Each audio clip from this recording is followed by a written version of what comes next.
سوچا ہے مجلسیوں نے اب کچھ بھی ہو ہر حال میں ملک پیٹ لے کر رہے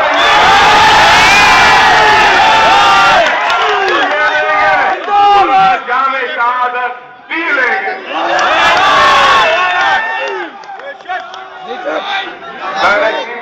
فرما قائدین مجلس، سننے والے بزرگوں، نوجوان ساتھیوں اور میری عزت امام پردہ نشین ماں اور بہنوں، حضرات، انتخابات کا وقت ہے اور انتخابات میں آپ کے درمیان میں کئی جماعتیں آتی ہیں، کئی قائدین آتے ہیں، کئی امیدوار آتے ہیں، کئی نام کے جماعتیں آتی ہیں، کئی ان جماعتوں کے نام کے کئی قائدین اور ان جماعتوں کے کئی نام کے امیدوار آتے ہیں. اور ہر جماعت، ہر قائد، ہر امیدوار یہی بات بار بار کہتا ہے کہ میں اچھا، میری جماعت اچھی، میرا امیدوار اچھا، آپ میری جماعت کے حق میں ووٹ دیں. لیکن اکبر الدین اویسی آج آپ کے درمیان میں کھڑے ہو کر یہ بات نہیں کہے گا کہ میں اچھا، میری جماعت اچھی، آپ میری جماعت کو ووٹ دیں، نہیں کہوں گا. اس لیے کیونکہ مجلس اتحاد المسلمین میری جماعت نہیں ہے، آپ ووٹ مجھے نہیں دیں گے بلکہ مجلس اتحاد المسلمین آپ کی جماعت ہے، اور آپ کو اپنا ووٹ دے کر آپ کو اپنی جماعت کو کامیاب کرنا ہوگا. آج انتخابات کے میدان میں کوئی کانگریس ہے تو کہیں تیلگودیشم ہے، کہیں پرجا راجیم ہے، کہیں TRS ہے، کہیں CPI ہے، کہیں CPM ہے، کہیں بھارتیہ جنتا پارٹی ہے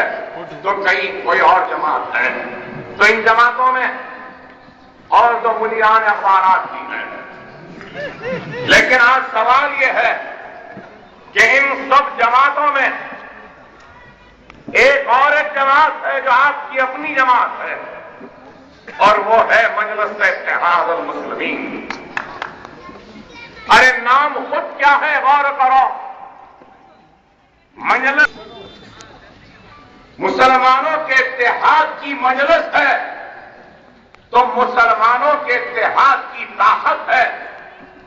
تو مسلمانوں کی غیرت، مسلمانوں کا غرور، مسلمانوں کے اتحاد کا نام اتحاد المسلمین ہے. اور جب یہ جماعت آپ کے سامنے ہے تو یہ جماعت کوئی تعارف کی محتاج جماعت نہیں ہے. مجلس اتحاد المسلمین 50 برس سے مسلسل جہد مسلسل کرتی آئی ہے، اور اس کے جہد مسلسل میں کئی اتار چڑھاؤ آئے، کئی عروج و زوال کو دیکھا، کئی مرتبہ مصیبتوں کو دیکھا، اور کئی مرحلوں سے آزمائش سے گزرتی ہوئی آج آپ کے درمیان میں آئی ہے. ساری تاریخ اپنی جگہ، لیکن یہ بات کہو تو کوئی انکار نہیں کرے گا کہ اس سے بڑی اور مثال کیا دوں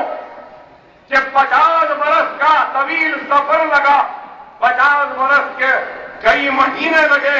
50 برس کے کئی گھنٹے لگے، کئی منٹ لگے، اور اس کے بعد اللہ سبحانہ و تعالیٰ نے آج ملک پیٹ کی عوام کو مجلس اتحاد المسلمین کو کامیاب کرنے کا موقع دیا.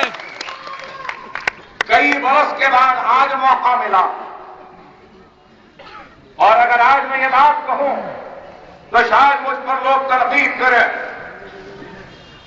اور اس بات کو قبول نہ کریں، لیکن یہ ایک حق ہے کہ کانگریس ہے تو ردیوں کا غلبہ ہے، تیلگودیشم ہے تو کماؤں کا غلبہ ہے، TRS ہے تو ویلماؤں کا غلبہ ہے، پرجا راجیم ہے تو کاکوؤں کا غلبہ ہے، MRP ہے تو مالیگاؤں کا غلبہ ہے، BJP ہے تو فرقہ پرستوں کا غلبہ ہے۔ آپ بتائیے کہ آج آندھرا پردیش کی سیاست میں یا آندھرا پردیش کی آبادی کے تناسب میں ریڈیوں کا کتنا فیصد ہے، ویلماؤں کا کتنا فیصد ہے، ڈاکوؤں کا کتنا فیصد ہے؟ کہنے والے کہتے ہیں کہ ڈاکو 21% ہے، ریڈی 7.5% ہے، ویلما 3.5% ہے، اور ان میں مسلمان کتنے ہیں؟ 9.4%۔ ہم 9.4% ہیں اور وہ لوگ اتنے کم ہو کر اپنے غلبے کے ساتھ آگے بڑھتے ہیں، اور ہم اتنی زیادہ تعداد میں رہنے کے باوجود بھی کبھی ان کے پاس تو کبھی ان کے پاس، کبھی وہاں تو کبھی یہاں۔ ارے آپ غور کریں کہ آج جب اتنی ساری جماعتیں ہیں تو کوئی ایک ایسی جماعت بتا دے اور اس جماعت کا کوئی ایسا قائد بتا دے جو بے باکی کے ساتھ آپ کی اور میرے مسائل کو اٹھا سکتا ہے اپنی جماعت کی۔